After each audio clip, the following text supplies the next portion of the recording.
सुलाखों के पीछे खड़े इस 30 साला नौजवान ने अपनी 3 महीने की हामला बीवी को गोली मारकर कत्ल कर दिया है। इसकी मोहब्बत की दास्तान अबू धाबी में लव मैरिज से शुरू हुई और गुजरावाला में आकर दम तोड़ गई। उर्दू पॉइंट की वीडियोस देखने के लिए हमारा चैनल सब्सक्राइब कीजिए और बेल के आइकन पर क्लिक कीजिए ताकि आप हमारी तमाम आने वाली वीडियो से बाखबर रह सकें।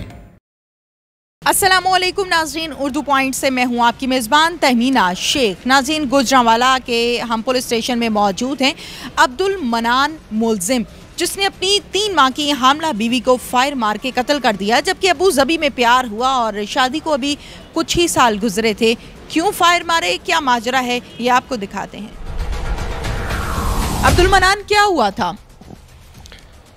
जी, वो मेरे ऊपर इल्ज़ाम लगाती थी कि मेरी वालदा के साथ आपने ज़िना किया है, मेरी जो मेरी सुतेली बेटी है उसके साथ आपने ज़िना किया है, मेरी जो साली है शुमैला उसके साथ आपने ज़िना किया है, मेरी बेगम का ये भी कहना था कि मेरी भांजियों के साथ भी आपने ये ज़िना किया है। और जो मेरी सास थी ना, सास, कसम है उस ज़ात की जिसके हाथ में मेरा जान है, वो खुद इस बात पर एग्री थी और मुझे धमकी लगाती थी कि अगर ये केस कोई भी रफा दफा ना हुआ तो मैं खुद अपने कपड़े फाड़ कर किसी बड़े अफसर के सामने पेश हो जाऊंगी और ये कहूँगी कि मेरा जो जवाई है उसने मेरे साथ ज्यादती की है। अमजद फ़रूक साहब है ISI चौकी इंचार्ज, उनके पास मेरा केस 2 माह 3 माह लगा रहा है मुसलसल।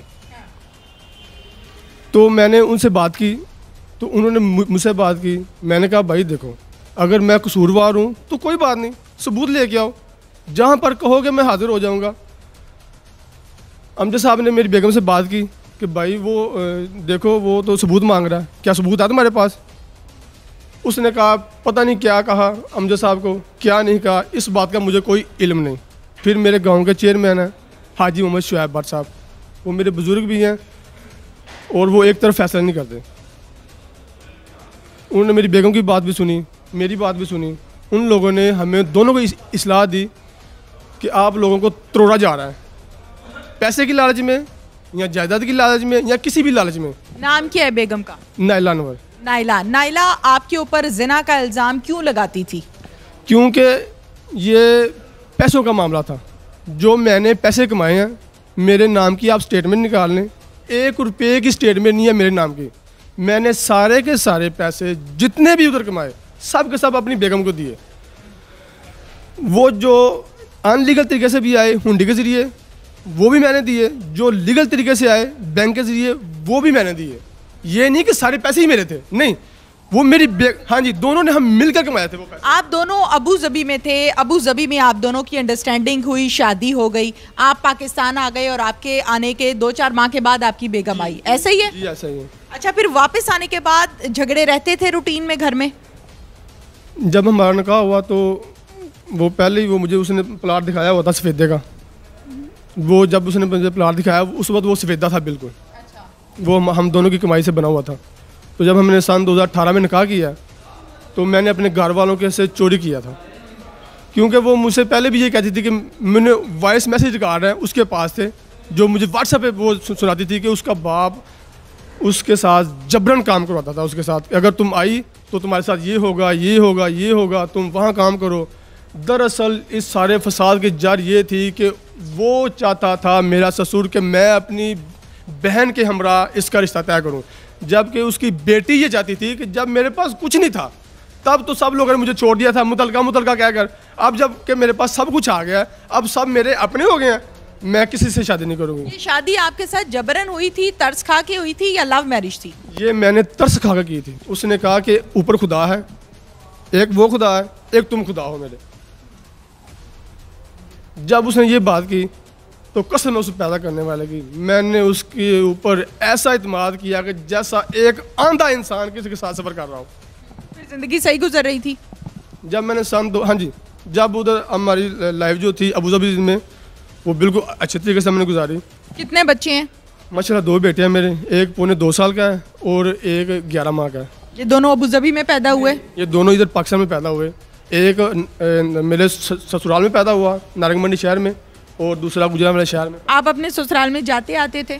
जी, मैं उधर 3 माह मुसलसल रहा हूँ। जब मैंने शादी किया, जब मैंने सन 2018 में निकाह किया उसी निकाह के दिन मैं सीधा उधर चला गया नारंग मंडी शहर। तो मैंने अपनी बेगम से कहा कि देखो यार, जो पैसा कमाया है वो हमारा है, हम दोनों का है, हमारे बच्चों का मुस्तकबिल है। तो मेरे बेगम के बहुत ज़्यादा ख्वाहिशात।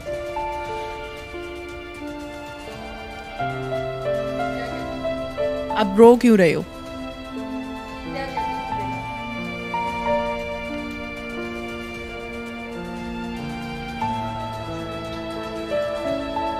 क्या ख्वाहिशात थी तुम्हारी बेगम की? देखो तुम अपने ही मुंह से खुद ही जुमला बताते हुए खुद ही रो पड़े हो। क्या ख्वाहिशात थी? अब्दुल मनान, जब तुमसे निकाह हो गया तो जान तो छूट गई ना? जान छूट गई। अब बात आती है पैसों की। जो पैसे उसने भेजे हुए थे, जो मैंने भेजे थे, हुंडी के जरिए भी भेजे थे, लीगल तरीके से भी भेजे थे, अनलीगल तरीके से भी भेजे। क्या वो पैसे मांगता था? वो पैसे मैंने जब अपनी बेगम से कहा कि देखो यार, हम आ गए हैं, शादी कर लिया, चलो कारोबार करते हैं, वो कहती है कि हम रेंट का कारोबार करेंगे। मैंने कहा ठीक है, पैसे इकट्ठे करो और कारोबार करते हैं। जब 2-3 माह उधर हम रहे तो मेरे जो बेगम थी वो अपने बाप से रोज़ झगड़ा करती थी बिला नगा, यहाँ तक कि उसने हाथापाई भी हुई और काफ़ी गहरी चोट भी आई मेरे ससुर को। रोज़ बिला नागा मेरी बेगम अपने भाइयों से पैसे मांगती थी, अपने बहनों से पैसे मांगती थी, अपने बाप से पैसे मांगती थी, अपनी वाला से पैसे मांगती थी, जो वो लोग नहीं दे रहे थे उसे। किस चीज़ के पैसे मांगती थी जबकि कमाती तो खुद थी? वो जो भी कमाती थी, जो मैंने कमाया, जो उसने कमाया, वो सब पैसे अपने वालदैन को भेजती थी। तो जब ये झगड़े शुरू हो गए, वो पैसे मांग रही थी कि मुझे देखो, मुझे पैसे दो, मैंने अपने फैमिली गुजारनी है, ज़िंदगी गुजारनी है, आप सब लोग अपने घर वाले हो, अब मैं अपने घर वाली हूँ। तो उसका बाप नहीं दे रहा था, क्योंकि उसके बाप ने अपना भी घर बनाया हमारे पैसों से। अपनी बेटी जो इधर विधवा हुई है उसकी कच्ची फतुमान में, उसका भी घर बनाया। तो आप अपनी बीवी को लेते और अलहदा हो जाते? आप क्यों ससुराल में बैठे हुए थे जब बनती भी नहीं थी? तो क्योंकि मेरी बेगम कहती थी कि मैंने इधर से पैसा लेके जाना है, मेरे पैसा है वो मेरी बेगम का झगड़ा था। वो बिला कितना पैसा था अंदाजन? जो उसकी कलेक्शन थी ना, वो 3 करोड़ 85 लाख थी। अच्छा। जो अनलीगल तरीके से और लीगल तरीके से, दोनों तरीके से हुई। अच्छा, फिर उस दिन हुआ क्या था? ठीक है, ये सूरत हाल थी, ये मामलात थे, फिर हुआ क्या? तो मेरी बेगम रोज बिला लगा, फोन पे गाली गलौज करती थी अपने वालिदैन के साथ, अपने भाइयों के साथ, अपनी बहनों के साथ कि मेरे पैसे दो, अगर पैसे नहीं दिए तो मैं आपके साथ झगड़ा भी करूंगी और पर्चा भी कराऊंगी। तो मेरे ससुर ने चालाकी और होशियारी के साथ मेरी बेगम के पाँव पकड़े, रोया, उसके आगे गिड़गिड़ाया कि देखो मैंने बहुत सारा पैसा तुम्हारा ज़ाया किया है, मुझसे माफ़ी हो, मुझसे गलती होगी, मुझे माफ़ कर दो। तो मेरी बेगम ने उसके आंसू देखे और बुरा बाप समझ के छोड़ दिया। वो क्या जानती थी कि इसके दिल में क्या पनप रहा है। जितनी देर मैं अपने वालिद के घर में रहा हूं, मैंने किसी के साथ भी ज़िना नहीं किया, ना सास के साथ, ना उसकी बहुओं के साथ, ना उसकी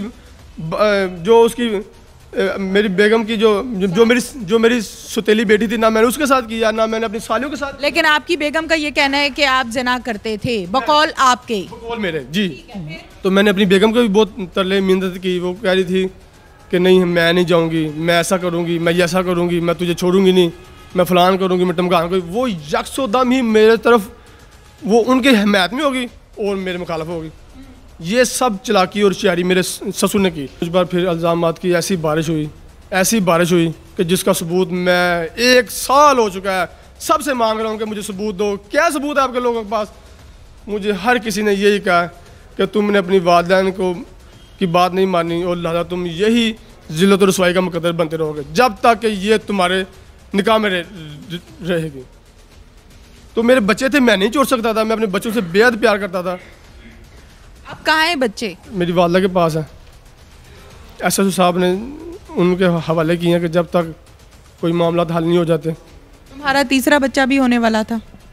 कसम पैदा करने वाले की मैं नहीं जानता था। अगर मैं जानता होता कि ऐसी बात है, उससे कम मुझे कितने माह का था? 3 माह का। तो 3 माह में एक बार भी उसे ख्याल ना आया कि मैं अपने खामन को बता दूं। तो आपको भी तो ख्याल नहीं आया कि मैं ध्यान रखूं अपनी बीवी का? वो तो मुझे घर के मामला में बोलने नहीं देती थी। ये घर का मामला तो था नहीं। तो ये किसका मामला था? अपना जाती मामला था। तो वो मुझे बताती नहीं थी। वो मुझसे जब भी मैं घर में आता था वो मुझसे 24 घंटे झगड़ा ही करती थी। अच्छा, फिर गोली क्यों मारी? इसी बात में मार दे कि मुझ पे ये इल्ज़ाम लगा रही है ज़िना के। मेरे गांव में, मेरे पूरे गुजरांवाला शहर में मैं किसी को मुंह दिखाने का काबिल नहीं रहा। एक इज्जतदार इंसान था कि आज मैं जिल्लत और रसवाई का मुकद्दर बन गया। ताने देने लग गए लोग? ताने देने लगे। क्या कहते थे लोग? जानी कहते थे, ये देखो जानी जा रहा, ये जानी जा रहा। ऐसे कहते थे? मेरे गांव की जो औरतें थी, बूढ़ी खतून थी, जो मुझसे बेटा करके बात करती थी, एक वक्त था वो मुझसे नफरत करने लगे।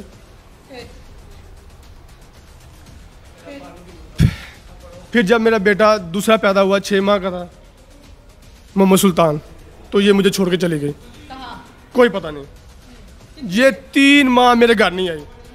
मैंने अपने ससुराल फ़ोन किया, अपनी सालों को फ़ोन किया, अपनी सालियों को फ़ोन किया कि किधर गई है यार, मेरे बच्चे हैं। तो जो लोग जो जिस मकान में था मैं, जो रेंट में जो मकान था मेरा, उन लोगों ने मुझे घर से निकाल दिया कि देखो भाई तुम्हारी फैमिली नहीं है, अब तुम्हारे पास बच्चे हैं, दादा आपने अपने बच्चे लो और चले जाओ। मैंने तरला की, उससे मिन्नत की। उसने कहा भाई देखो, एक तो तुम पहले ही बहुत बदनाम हो चुके हो, दूसरा हम तुम्हें नहीं रख सकते। SHO साहब, अल्लाह का थाना, अभी तो ये मुतलो हो चुके हैं ना। रात को 3-3:30 बजे मैं अपने बच्चों के हमरा हाजी मोहम्मद शहबाज साहब के पंप पे खड़ा हुआ था, तो ये उधर आ गए। बोलते हैं भाई क्या बात है?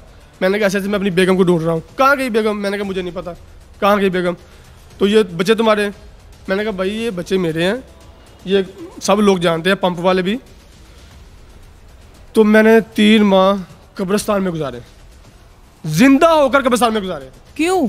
क्योंकि मेरे पास बेगम ही नहीं थी। मुझे क्या पता था कि वो कहाँ चली गई। तो बच्चे तो थे? बच्चे तो थे, लेकिन वो जो मुझे, एक तरफ तुम कहते हो मैं बच्चों के बगैर रह नहीं सकता, एक तरफ तुम बच्चों के बगैर कब्रिस्तान में भी रह लेते हो। बच्चों के साथ था मैं, बच्चे मेरे साथ थे। बच्चे लेके कब्रिस्तान में रहे हो? जिंदा ही कब्रिस्तान में चला गया। क्यों? क्योंकि मकान नहीं था मेरे पास, घर नहीं था, मुझे कोई अपने पास बैठने को तैयार नहीं था। तो कैसे बच्चों को लेके तुम कब्रिस्तान में रहते रहे हो 3 माह? मेरा खुदा जानता है कि मैंने 3 माह 2 माह जिस तरह सब्र किया। गोलियां कहाँ मारी, वो पिस्टल कहाँ से ली, प्लानिंग कहाँ बनाई, या झगड़ा कहाँ से शुरू होता है वो बताओ। ये जो मेरे पास पिस्टल था, ये मेरे 15-16 साल पहले अबू बकर भाटिया जो फोत हो चुका है, उससे खरीदा था। अच्छा। तो मैंने अपनी हिफाजत के लिए रखा हुआ था, क्योंकि मेरे पास काफ़ी सारे पैसे होते थे जुमेरात के जुमेरात, जो मैं मज़दूरों को लेकर देता था। तो उस पैसे के लिए और अपनी हिफाजत के लिए वो मैंने रखा हुआ था। और क्या झगड़ा हुआ था? झगड़ा यही हुआ था कि वो कह रही थी कि मैं तुम पर जना का केस डालूंगी, तुम्हें अंदर डाल दूंगी, तुम्हारी ज़िंदगी बर्बाद कर दूंगी, तुम्हारे बच्चे लेकर गायब हो जाऊंगी, तुम्हारे पास तुम्हारे सामने कभी भी नहीं आऊँगी। तो मैंने कहा तुम ऐसा क्यों कर रही हो? तो उसने यही मुझे कहा कि मैं तुम्हें बस बर्बाद कर दूंगी, बस तुम भी खुश रहो और मेरे वालिदैन भी खुश रहें। ये 2 बातें उसकी ज़ुबान में थी कि तुम भी खुश रहो और मेरे वालिदैन भी खुश रहें।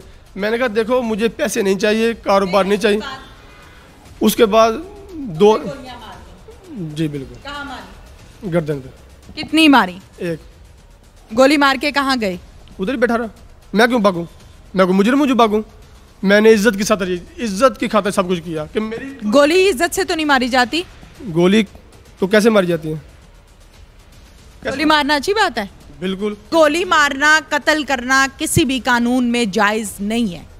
बिल्कुल जायज है। जायज है? बिल्कुल जायज है। बिल्कुल होशवास में। अगर कोई फसाद बर्पा करे तो उसे मार देना चाहिए। वो इंसान दुनिया में रहने के काबिल नहीं है। तुम अपनी गलती पर शर्मिंदा नहीं हो? मैं बिल्कुल शर्मिंदा हूँ, क्योंकि ये सारा काम मेरे ससुर ने किया है। गोली तुमने मारी है, ससुर ने नहीं मारी। तो ये सारा फसाद उसे डाला ना। अब बच्चे कहाँ हैं? बच्चे तो मेरे पास हैं। बच्चों के सर से माँ भी गई और बाप भी क्या? तो ये बात आप मेरे ससुर से पूछो कि तुमने जो लुम्बड़ी की चाल चली है, ये लुम्बड़ी की चाल है। बीवी को तो मारा ही मारा, अपने 3 माह के बच्चे को भी मार दिया। ये बात तो मैं जानता नहीं था, खुदा गवाह है मैं ये बात नहीं जानता था। मेरी बेगम को चाहिए था कि मुझे बताओ कि भाई मैं अगर जानते होते तो छोड़ देते। बिल्कुल उसे छोड़ देता और हमेशा के लिए चला जाता। जो दुनिया पर बच्चे मौजूद हैं उनकी खातिर छोड़ देते? नहीं छोड़ सकता था। फिर ये तो ना कहो ना मैं छोड़ देता। क्यों नहीं छोड़ सकता था ना? ये अब आप ये बात समझे ना, क्योंकि जब वो मुझ पर गंदगी छा रही थी तो कोई ये कैसा उसका एक हल तलाक भी होता है ना। तलाक कैसे देख सकता था ना मैं? वो पहले ही 2 तलाक ले चुकी, 2 मर्द, तीसरा मर्द मैं हूँ उसका। तो तलाक देने से तो बेहतर था ना कत्ल ना करते। वो मेरी इज्जत के साथ खेल रही थी, वो मुझे गंदा कर रही थी, वो मुझे माशरे में किसी भी शक्ल में, मैं किसी को शक्ल दिखाने के काबिल नहीं रहा। अब क्या दिखाओगे शक्ल? अब कोई ये तो कह सकता है ना कि इसने गैरत से मार दिए। और जो लोग कहते थे जानी जा रहा है, जानी जा रहा है, वो भी यही कहेंगे कि ये गैरतमंद जा रहा है, किसी गैरतमंद बाप का बेटा जा रहा है। इस बात को साबित करने के लिए कत्ल किया। इस बात को यही राह निजात थी मेरे लिए। नाज़रीन, मुल्जिम के बयानात आपके सामने हैं। इसका ये कहना है कि लोग मुझे ये कहते थे कि वो जानी जा रहा है। इस जुमले को धोने के लिए, इस कलंक के टिक्के को मिटाने के लिए मैंने अपनी बीवी का कत्ल कर दिया और मुझे अपनी गलती पर बिल्कुल भी शर्मिंदगी नहीं है। डीएसपी ज़ैगम सना वड़ाइद साहब हमारे साथ इस टाइम मौजूद हैं। उनसे इस केस की तमाम जो एक्चुअल डिटेल्स हैं और क्राइम सीन पर क्या क्या चीज़ अपनी तहवील में ली, कहानी और माजरा क्या है, ये हम ज़ैगम साहब से जानते हैं। अस्सलाम वालेकुम। जी वालेकुम सलाम। ज़ैगम साहब बताइएगा कि इस मुल्जिम को कैसे ट्रेस किया है? देखें, ये जो है ना मुल्ज़म अब्दुल मनान, इसने कोई 5 साल कबल जो है वो नायला से शादी की थी। ये पहले दोनों दुबई रहते रहे हैं। उधर इस मुल्ज़म का ये ख्याल था कि मैंने जो कमाई की है वो मेरी बीवी जो है वो खा गई है और उसने अपने जो है मेकों को खिला दी है। तो एक तो वो उसे जो है उसके ज़हन में बैठा हुआ था। फिर ये है कि ये जब मुल्ज़म ने किया है इतना जो जुल्म किया है, उसे बेईमाना तरीके से पिस्टल के साथ फायर करके, और यानी उसका प्लान ये था भाग जाने का। तो अगर पुलिस टाइमली रिस्पॉन्स ना करती तो इसने निकल जाना था और फिर इसकी अरेस्ट जो है वो बड़ी मुश्किल हो जानी थी। हमने फ़ौरन जो है जैसे ही पहले क्राइम सीन पे जाके हमारे एसएचओ और होमिसाइड इंचार्ज, उन्होंने जो एविडेंस है, जो उधर पीएफएसए की टीम्स बुलवाई गई, जो एविडेंस उसको कलेक्ट किया गया प्रॉपरली, और फिर इंफॉर्मेशन जो है वो मॉडर्न टेक्निक्स जो है उसकी जो मोबाइल की लोकेशंस है और उसके मोबाइल डाटा जो है उसकी मदद से, और दूसरी जो होती है एक मैनुअल इंफॉर्मेशन भी होती है, वो आप जिस तरह पुलिस करती है तो वो भी इंफॉर्मेशन जो है कि ये भाग के किधर गया है, तो वो फिर पुलिस ने विद इन 4 आवर्स जो है वो उसे अरेस्ट किया। खातून के हवाले से हम बात करते हैं कि 3 माह की प्रेगनेंसी भी थी और फायर मार के उनको बड़े जालिमाना अंदाज में मार दिया है, घर में सोई हुई थी। आपको लगता है ये आपकी इन्वेस्टिगेशन के दौरान ऐसा कुछ सामने आया कि मुल्जिम जो है वो नफ्सियाती मरीज़ है? देखिए, मुल्जिम का कोई ऐसा जो है ना तो कोई मेडिकल रिकॉर्ड है पीछे कि जिसमें वो साइको पेशेंट हो, ठीक है, और ये मुल्ज़म ने प्लानिंग के ज़रिए किया है, कोई उसे ऐसा मरज़ नहीं है, ठीक है, वो उसने पूरी इंटेंशंस के साथ किया है, प्लान करके किया है। तो ये नहीं महसूस होता कि कोई वो कोई साइको पेशेंट है, ठीक है, बिल्कुल ठीक है। उसने प्लान करके कि मैंने आज इसे मारना है, फिर वो उसे जो है आला कत्ल वो निकाल के, तो ये अच्छी खासी सोच समझ के और प्लान करके उसने किया। अच्छा, मुझे ये बताइए ज़ैगम साहब, मुद्दई मुकद्दमा लड़की के वालिद हैं। जब हम उस फैमिली की बात करते हैं और फिर हम अब्दुल मनान की बात करते हैं, तो अब्दुल मनान ने ये बयान दिया है कि मेरा जो ससुर है वो ये नहीं चाहता था कि उसकी बेटी अपने घर में बसे। वो मेंटली तौर पर टॉर्चर करता था, पिन करता था, जिस वजह से हमारे घर में झगड़ा रहता था। ये तो है सूरत हाल सारी की सारी जो हमने नाजरीन को दिखाई भी है। आप क्या समझते हैं, आप मुद्दई मुकदमा से मिले हैं, क्या ऐसे मामलात या कोई ऐसी कड़ी आपको मिलती है? देखिए, ये तो यकीनन है कि उनके दरमियान जो है वो कोई बड़े कॉर्डियल रिलेशन नहीं चल रहे थे।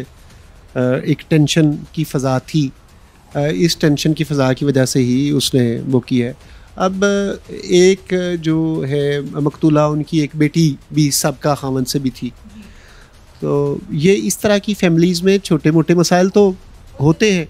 तो अब अगर कोई मसला हो तो उसका ये हल तो नहीं है कि आप एक बड़ी कीमती जान जो है वो ज़ाया कर दें, और आप को ये किसने हक दिया है कि आप खुद कानून को अपने हाथ में ले लें और फिर ऐसा बेईमाना तरीके से आपने जिस बंदे के साथ वक्त गुजारा हो वो उसके साथ एक अटैचमेंट होती है, तो बच्चे पैदा किए तो आप उसकी जान ले लेते हैं। हाँ, खाने का। जब मैंने अब्दुल मनान से बात की है इसी हवाले से डीएसपी साहब, तो उसका ये कहना है, मैंने कहा तुम क्या चाहते थे, तुम्हारी बीवी चाहती क्या थी? तो जो बात मुझे भी चौंका गई वो ये थी कि मनान ने कहा मेरी बीवी के बड़े ख्वाब थे और इस बात पे वो रो पड़ा है ज़ारो कतार। तो उस टाइम जो गुस्से में काम किया है वो गलत किया है और बिल्कुल गलत किया है, लेकिन वक्त गुजरने के बाद अपनी गलती का एहसास होता है। लेकिन मनान ने ये कहा है मैंने गलत नहीं किया, मैंने दुरुस्त किया है और मैं मुजरिम नहीं हूँ। ये उसके बयान है। वो अपने मुंह से इंसान कुछ भी कह सकता है। अबू ज़बी का ये प्यार था जो पाकिस्तान में आके दम तोड़ गया। क्या मैसेज देंगे? मैसेज ये है कि एक तो अपने इमोशंस जो हैं वो कंट्रोल में रखना चाहिए। फिर दूसरी ये है कि ये जो रवादारी वाला है ना, रवादारी, पेशेंस, दूसरों के नुक्ता नज़र को भी समझे। सिर्फ आप, ये भी एक तरबियत की ज़रूरत है। हमें वो जो है ना अदम बर्दाश्त से हटना होगा कि भाई अगर आपको किसी से इख्तलाफ है, आप किसी के साथ रहना नहीं चाहते, आप अलहदा हो सकते हैं। हाँ जी, 100 रास्ते हैं। आप सेपरेशन, डाइवोर्स, 100 चीज़ें, लेकिन आप ये यानी आप ठेकेदार ना बने, कानून को हाथ में ना लें। और आपको पता ही है वैसे भी हमारा दीन जो है वो कहता है कि अगर आपने किसी एक इंसान की ज़िंदगी ली तो गोया आपने पूरी इंसानियत का कत्ल किया। तो ये जो है इंसानी जान की को कीमती समझना चाहिए। फिर ये है कि अगर कोई गलती करता है ना तो वो गलती वाला मामला अल्लाह और उसका है, ठीक है। आप किसी को तौबा से भी मारूम ना करें। बिल्कुल आपने ठीक कहा। Thank you so much. बहुत शुक्रिया आपका भी। इसके साथ ही नाज़रीन, अपनी मेज़बान तहमीना शेख को इजाज़त दीजिए। अल्लाह हाफ़िज़।